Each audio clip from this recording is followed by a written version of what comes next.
On ne peut, sous prétexte qu'elle n'a jamais gagné le championnat, demander à une équipe de première division de céder sa place à une équipe de deuxième, voire de troisième division anonyme, conseiller politique d'un parti d'opposition togolaise. Nous sommes en août 2025, quelques jours après la proclamation des résultats définitifs des élections locales organisées par le régime militaire togolais pour son maintien dans le cadre de ce qu'il a pompeusement désigné 5e République. Le régime rafle la mise, n'accordant que des miettes aux opposants essoufflés par 35 ans de participation électorale aux issues similaires. La participation des opposants a fait de ces élections une compétition, et comme cela est le cas pour toute compétition, les gagnants de toujours font l'inventaire de ce qui a fait leur succès, tandis que les perdants de chaque jour se posent moult questions sur comment renverser la vapeur à la prochaine occasion. Pour les partisans du régime militaire togolais, la boucle est bouclée avec ces locales, le rituel de renouvellement du pouvoir absolu, total et entier est une fois encore un succès, et une fois encore ils ont la certitude qu'il n'y a rien en face. Sur les réseaux sociaux, les partisans de la mouvance opposition, aussi bien ceux qui ne jurent que par les partis politiques que ceux qui se méfient de ces partis comme d'une peste, discutent, s'invectivent, se déchirent et s'entre-déchirent notamment dans des livres laïves, plutôt assez suivis sur les causes de la faiblesse notoire des opposants togolais face au régime, ainsi que d'éventuelles solutions. En général, comme c'est le cas de toute défaite, les partisans du camp perdant recherchent les boucs émissaires, ceux par qui sont à la base de l'échec.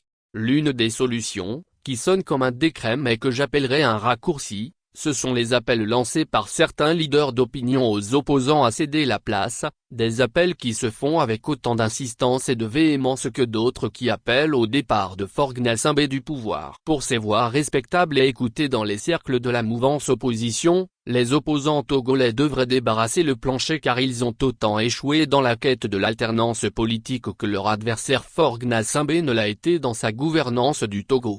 Ces appels à la retraite des opposants ne sont pas nouveaux. Si à l'époque du tout-puissant et incontournable Gilles-Christ Olympio ce sujet était tabou et les auteurs de tels propos étaient pris à partie et bannis des regroupements politiques, la parole s'est libérée depuis le début des années 2010. En effet, l'accord historique de mai 2010 entre l'opposant historique et l'héritier de la dictature historique d'Afrique marqua l'implosion de l'UFC. L'isolement et même la mise au banc du même Gilles-Christ par ses lieutenants qui s'en allèrent créer respectivement l'AN, dirigé par Jean-Pierre Fabre, le Parti Les Démocrates, fondé et dirigé par Nicodème Abia, et plus tard le Front des Patriotes pour la démocratie, fondé et dirigé par Djimon Auré. Des dissidents d'un autre parti, le PDR, se démarquèrent de leur chef Sarifou Eiva et allèrent créer respectivement le MCD, fondé et dirigé par Tchassona Traoré, et le PNP, fondé et dirigé par Tikpi Tchadam, qui se révéla en 2017 comme une véritable force politique capable de tenir la dragée haute au régime militaire. Un peu plus tard, une bisbille au sein du Comité d'action pour le renouveau, car, aboutit à une dissidence et à la création du Parti Force démocratique pour la République, FDR fondé et dirigé par Medodzi Apevon. La liste est certainement longue, mais je m'en tiens à ces exemples. Dans chaque cas de dissidence, les lieutenants qui ont quitté un parti pour créer d'autres partis ont désavoué leurs anciens chefs pour des choix politiques qu'ils estimaient aller à l'encontre de l'atteinte des objectifs du parti, notamment la concrétisation de l'alternance politique. Dans chaque cas de dissidence, le chef, fondateur, du parti n'a nullement perçu le désaveu de ses lieutenants et d'une partie des militants qui sont partis avec eux comme une raison suffisante pour lâcher prise, pour prendre la retraite. Ce je ne lâche rien ça m'appartient. Cette obstination à ne pas voir le vent du changement souffler à leur porte et de considérer leur parti comme des biens personnels est d'ailleurs la raison pour laquelle certains soupçonnent les opposants de n'être pas une alternative crédible à leur adversaire Faure Gnassingbé pour qui le pouvoir est aussi un bien personnel.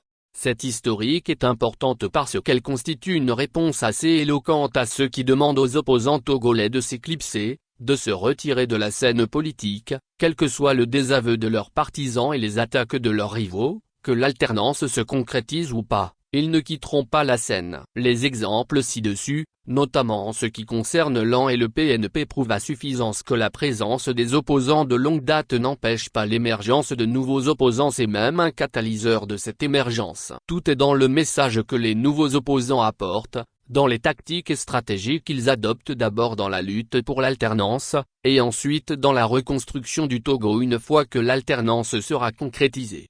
Pour expliquer mon propos, je paraphrase ici les explications d'un vieux routier de la politique togolaise et qui résume, selon lui, la position partagée par plusieurs acteurs politiques. Prenons la scène politique togolaise comme le paysage footballistique. Dans le football, il y a les équipes de première, de deuxième, de troisième division, etc.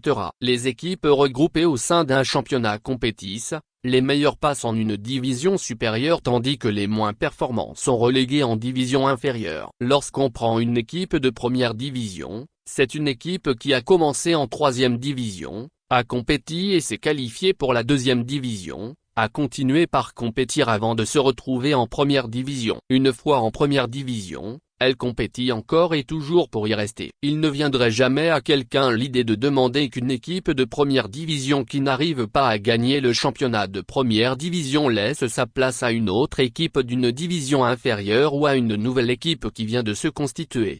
Chaque responsable de parti et ses partisans se présentent comme des joueurs de première division, une division pour laquelle ils se sont qualifiés, et au grand jamais, ils ne pourraient concevoir céder leur place, quels que soient leurs échecs vis-à-vis de l'alternance. Si cette perspective est ancrée dans le paysage politique, il va sans dire qu'aucun responsable de parti d'opposition ne sera réceptif aux appels à se mettre à l'écart, à céder l'espace conquis à de nouveaux acteurs, fussent-ils d'une nouvelle génération. Pour lire entre les lignes, être un responsable de parti, opposant au régime militaire soixantenaire, ça se mérite, ça ne se décrète pas, ça ne se concède pas. Pour reprendre les mots de l'un d'eux, on ne rentre pas dans l'histoire en montant sur le dos d'une autre personne. Les appels aux opposants à se mettre à l'écart du combat pour l'alternance cachent un mal plus profond, l'incapacité des acteurs de la mouvance opposition dans leur ensemble à générer et porter des messages différents qui puissent supplanter celui des acteurs actuels.